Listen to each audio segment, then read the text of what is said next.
এবার পাথর খাদান কাণ্ডে গ্রেফতার অনুব্রত মণ্ডলের প্রাক্তন দেহরক্ষী সাইগল হোসেন। 48 ঘন্টা তল্লাশিতে সাইগলের ফ্ল্যাট থেকে উদ্ধার প্রচুর পরিমাণে জমির দলিল এবং পাকিস্তানের টাকা। উদ্ধার 800 গ্রাম সোনা ও নগদ 12 লক্ষ টাকা। পাথর খাদান কাণ্ডে জিজ্ঞাসাবাদের জন্য ধৃতকে হেফাজতে নিল পুলিশ। গরু পাচার কাণ্ডে নাম জড়িয়েছিল, ঘুরে এসেছেন তিহারে, কারান্তরালে কাটিয়েছেন 2 বছরের বেশি। বর্তমানে জামিনে মুক্ত ছিলেন। টুলু মণ্ডলের সূত্রে পাথর খাদান কাণ্ডে এবার নাম জড়ালো অনুব্রত মণ্ডলের প্রাক্তন দেহরক্ষী সাইগল হোসেনের। গত 48 ঘন্টা ধরে পুলিশি তল্লাশির পর রবিবার ভোরে গ্রেফতার করা হয় সাইগলকে। টুলু মণ্ডল কাণ্ডে 2 দিন ধরে তল্লাশি চালায় সাইগল হোসেনের বাড়িতে। অনুব্রতর দেহরক্ষী ছিলেন এই সাইগল হোসেন।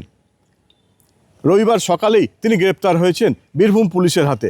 তার বাড়ি থেকে উদ্ধার হয়েছে প্রায় 10 লক্ষ টাকারও বেশি নগদ। সেই সঙ্গে বেশ কয়েকটি জমির দলিলও উদ্ধার হয়েছে এবং প্রচুর পরিমাণে গহনা উদ্ধার হয়েছে সাইগল হোসেনের বাড়ি থেকে। পাথর খাদান কাণ্ডে টুলু মণ্ডলের শ্যালক মিন্টু শেখের সূত্র ধরে নাম উঠে আসে সাইগল হোসেনের। দুজনের মধ্যে লেনদেনের হদিশও মিলেছে। সাইগল নিজেও পাথর খাদানের মালিক, তার নিজস্ব প্রাসারও রয়েছে। এই সূত্রেই টুলুর শ্যালকের সঙ্গে সাইগলের সখ্যতা। সেই সূত্রেই রবিবার ভোর পর্যন্ত তল্লাশি চলে সাইগলের বোলপুরের রবীন্দ্র বিথি বাইপাসের ধারের ফ্ল্যাটে। পরে গ্রেফতার করা হয় অনুব্রতর প্রাক্তন দেহরক্ষীকে। ধৃতকে আদালতে তোলা হলে বিচারক তাকে 7 দিনের পুলিশ হেফাজতের নির্দেশ দিয়েছেন। ইনভেস্টিগেশনে ওনাকে আজকে প্রডিউস করা হয়েছিল সাইগল হোসেনকে, এবং আমরা পিসিপিআর চেয়েছিলাম এবং 7 দিনের পিসিপিআর আমরা চেয়েছিলাম, 7 দিন অ্যালাউ হয়েছে। আমাদের ওনার বাড়ি থেকে প্রচুর ল্যান্ড ডিড পাওয়া গেছে, প্রায় 150-র কাছাকাছি। ইন্ডিয়ান কারেন্সি নোট পাওয়া গেছে 12 লাখ টাকার উপরে। প্রচুর পরিমাণে এই 700-800 গ্রামের কাছাকাছি একটা গয়না পাওয়া গেছে টোটাল, প্লাস ইন্ডিয়ান আরব এবং পাকিস্তানের কারেন্সি পাওয়া গেছে। এগুলো ইনভেস্টিগেশনে চলছে, দেখা যাক কি আগামী দিনে ইনভেস্টিগেশন। যদিও ধৃত সাইগলের দাবি তিনি যুক্ত নন, পুরোটাই চক্রান্ত।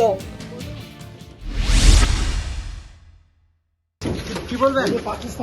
আমি এই কারবারের সঙ্গে যুক্ত নই, ঠিক আছে? আমার মা স্ত্রীরা হজ করতে গিয়েছিল, হজ করতে যাওয়ার সময় ওখানে কারেন্সি চেঞ্জ করতে হয়।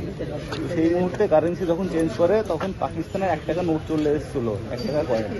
এটাই ঘটনা, এছাড়া অন্য কিছু নয়। এটা চক্রান্ত, এটা চক্রান্ত, আমাকে ফাঁসানো হয়েছে। সাইগলকে জেরা করে পাথর খাদান কাণ্ডে আর কি উঠে আসে সেটাই এখন দেখার।